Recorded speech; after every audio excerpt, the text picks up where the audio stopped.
In case Pam Bondi being fired wasn't already bad enough, it apparently gets worse for the former Attorney General. Immediately upon news releasing about her firing, the big question became, will Pam Bondi still have to sit for a congressional deposition on April 14th, less than 2 weeks from now? And just as quickly, we got an answer. Robert Garcia, ranking member of the House Oversight Committee, issued the following statement, quote, Attorney General Pam Bondi has been leading a White House cover-up of the Epstein files. She has weaponized the Department of Justice to protect Donald Trump and put survivors in harm's way by exposing their identities. She will not escape accountability and remains legally obligated to appear before our committee under oath. She must answer for her mishandling of the Epstein files and the special treatment she has given Ghislaine Maxwell. Oversight Democrats have been leading serious investigations into Bondi and Secretary Kristi Noem. If they think we are moving on because they were fired, they are gravely mistaken. So the position of House Oversight Democrats and Robert Garcia is that Pam Bondi will still have to appear for her sworn deposition.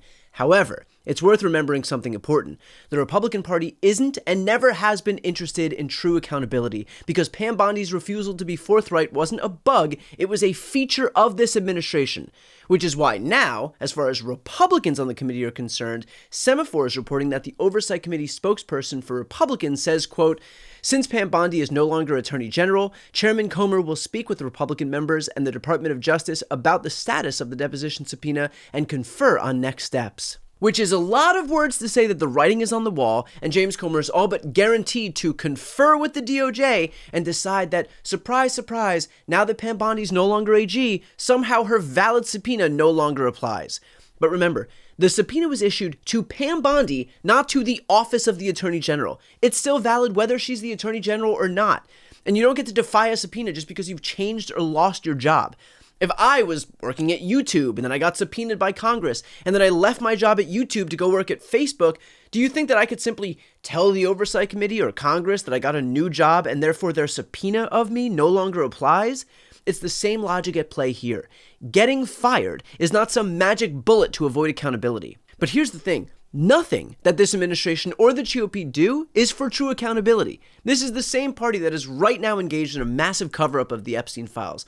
You think if these people actually wanted to follow the law, they would be running cover for a president who's not only named 38,000 times in the files, but nearly 4 months past the deadline to release them? Of course not. The whole thing has been a cover-up. And so the notion that James Comer will suddenly find a conscience is a joke. He's done barely above the bare minimum, just enough to assuage popular pressure, but never more than what was absolutely required. And let's be clear, he will jump at the opportunity to claim that now that Bondi's out of her role, there's no more need to have her sit for a deposition. I don't claim to be able to predict the future, but I'm pretty damn certain of that. In fact, this wouldn't even be the first effort Bondi made to avoid having to be deposed under oath. After the April 14th subpoena was issued, she decided that she would hold an off-the-record briefing for members of the committee, which was largely believed to be her way of satisfying her obligations without those pesky nuisances like telling the truth. In fact, I spoke with multiple Democrats about exactly that point. Are you confident that she will show up for the April 14th deposition, given the fact that she offered herself up for an off-the-record briefing with members of Congress just a week or two ago, and that there was some concern that her doing that would be her way of saying, well, look, I've already been transparent, and I'm here for an off-the-record briefing, and so now there's no need for me to show up under oath and do a deposition for the Oversight Committee. I do believe she will show up. The reason I believe she will show up is there are Republicans on the committee who will not tolerate her avoiding it. But it's not 100%. She refused to give that 100% confirmation to me or Robert Garcia when asked about it. So we have to be vigilant. I just think it would be total political malpractice for her not to show up. And Comer himself has said that she must show up. Why? Because he sees the votes in the committee. I mean, there are Republicans who would be outraged. Do you think that what Pam Bondi is attempting to do in the aftermath of the subpoena being issued to her to come testify before for a private deposition in April, that by holding a briefing, and this just took place yesterday, that she's looking to basically satisfy her requirements in her own mind so that she doesn't have to fulfill any obligations to appear for that private deposition per the subpoena that she received? Pam Bondi is a partisan, petulant pettifogger. She is a political hack. She's deeply unqualified. And we saw how she performed when she came before the House Judiciary Committee, before the American people, performing for Donald Trump and no one else, acting like she's his personal lawyer as opposed to the people's lawyer, which is the job of the Attorney General. And she's engaging in a massive cover-up as it relates to the Epstein files, which is why, led by House Democrats, we have forced the Oversight Committee to subpoena her. And now, Brian, as you've indicated, she's trying to get around that by holding a briefing. This is unheard of as far as I'm concerned. There was no deposition transcript, there was no recordings, and there was no swearing her under oath.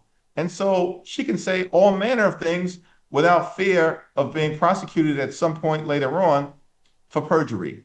And so Summer Lee was exactly right that Pam Bondi needs to testify under oath before the American people so we can talk about the massive cover-up that the Department of Justice has undertaken. There are about 3 million files connected to the Jeffrey Epstein situation that Epstein survivors have firmly and appropriately and passionately demanded be released so we can achieve transparency and full accountability. I should also note that I'll be interviewing Robert Garcia, ranking member of the House Oversight Committee, today about what powers the Democrats have to compel her testimony and to stay in line with that already lawfully issued subpoena. So if you want to watch that interview, please make sure to subscribe to this channel. But the truth is that, per usual, this administration and party will stop at nothing to suppress the truth. If that wasn't the case, we would have the Epstein files fully released by now. But we have seen with our own eyes that this has been nothing but obfuscation, delays, and lies since day one. The fact that Pam Bondi lied about the files being on her desk more than a year ago is a testament to that. The fact that those right-wing influencers waved around their fake binders is a testament to that. The fact that Ghislaine Maxwell was moved to a low-security prison with no explanations is a testament to that. The fact that nearly 4 months after the files were supposed to be released and 3 million files still haven't been released is a testament to that. The fact that what few files were released included redacted accomplice names and exposed victims' names is a testament to that. And now, the latest step in this cover-up will be the Republican effort to nullify Pam Bondi's subpoena so that she never has to answer for her corrupt behavior under oath. But if we've learned anything from Bondi's firing, it's that this administration is not immune to public pressure. And in the same way that Pam Bondi was forced out of her role amid that massive public pressure, so too can that pressure apply to ensuring that she abides by the lawfully issued subpoena. That's our job, to never let off the gas and demand that she answers for what she knows under penalty of perjury. Before you go, I'm very excited to announce that I've written a new book titled The Day After: How to Wield Power in a Post-Trump World. The book explores what is, in my opinion, the single most important theme that we're dealing with in politics today and moving forward: power. Specifically, how Republicans abuse it and how Democrats refuse to wield it. This book explains how we got here and, more importantly, how we should finally wield power if we're lucky enough to get it back. It is the blueprint for progressives who want to do far more than just restore the status quo. Please pre-order today by following the link on this screen. You can grab yours from any of the major retailers like Amazon and Barnes & Noble, or scroll down on the page and get a copy from an independent bookstore closest to you. Thanks so much for supporting independent media.